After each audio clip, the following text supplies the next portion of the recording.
Okay. Here we are, heading to the village off the side of this mountain.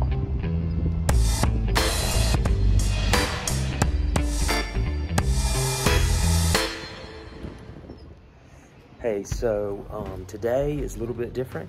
We're going to be going to an area where there's no churches, and really excited about this because really that's the whole reason I'm on the mission field, is to go to areas where there's no churches and preach the gospel. We have that opportunity today to go somewhere where there's no church and have, I think, the very first church service in this village, and to ask for anyone who's watching this to pray for this village.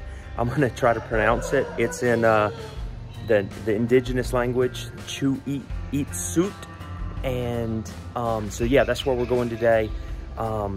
We've been praying about it for a while now, about going in here, and we've been doing some evangelism we did last week.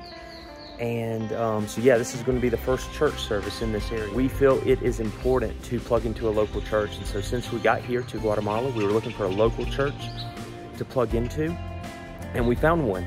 And through that, God provided a way for us to serve and talk to somebody who is going to this area and has a heart to plant a church there.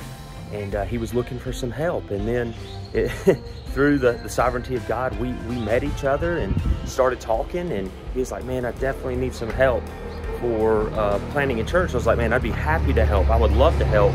This is why I'm on the mission field. So the privilege and opportunity to preach today.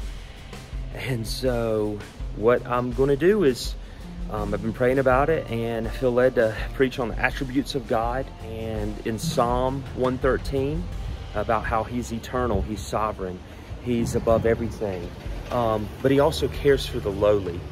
And the whole story of the Bible, how is it that this God, who's in control of everything, chooses to save people who are broken, who are hurting, who don't deserve it? And that's to show the love of God, that God chooses to be in fellowship with broken people to express how fiercely he can love a people who don't deserve it. Not that God needs it, but God wants to show that. And so that's what I plan on preaching on today. And so definitely ask for prayers.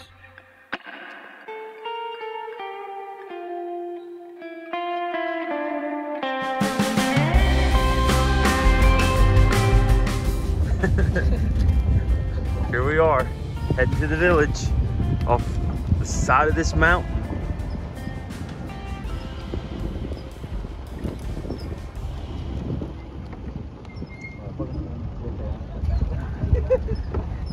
And this is one reason there's no, probably one reason there's no church here, is because nobody's making the effort to come out this far.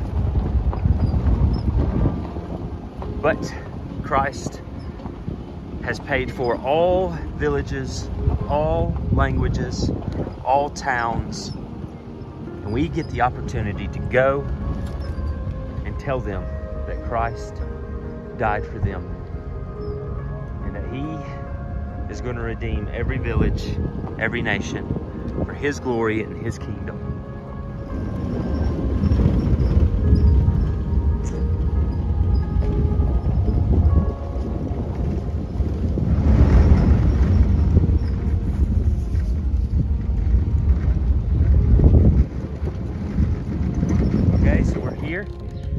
And we're going to start, I think we're having the service right over here. So this is a huge answer to prayer. This is where we're going to have the service. And they even let us use one of the classrooms. So we are about to have a church service here.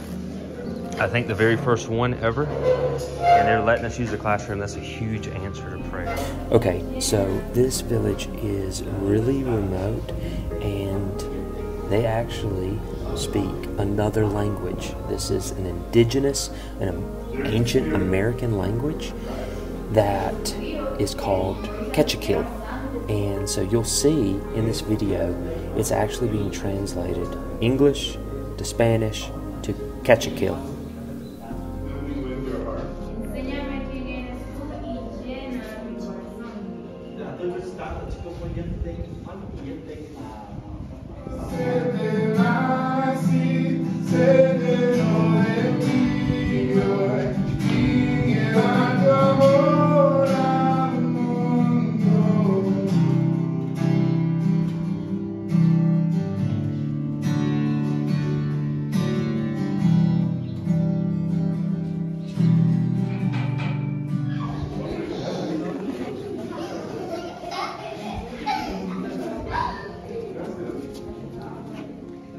So it went really good. We just finished that first service, and yeah, we can definitely tell. I told a few people about this, and we definitely feel the prayers for people praying for us, because that went awesome. So we're going to continue to pray for this area, pray that we can do this next week, and the week after that, and the week after that, and the church is established here, and then they're sending people to the nations.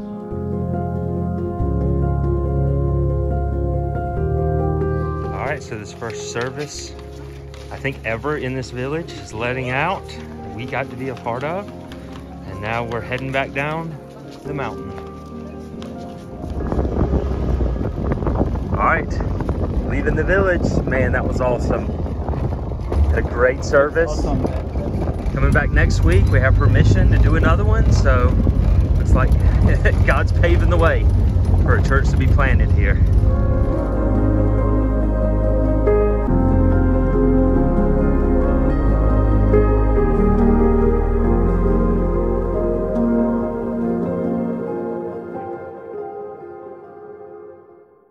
Alright, so this is how we travel.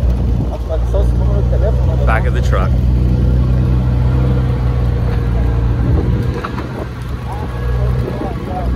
You don't get as car sick this way. Seems like I get a lot more car sick inside the truck. At least out here I can see.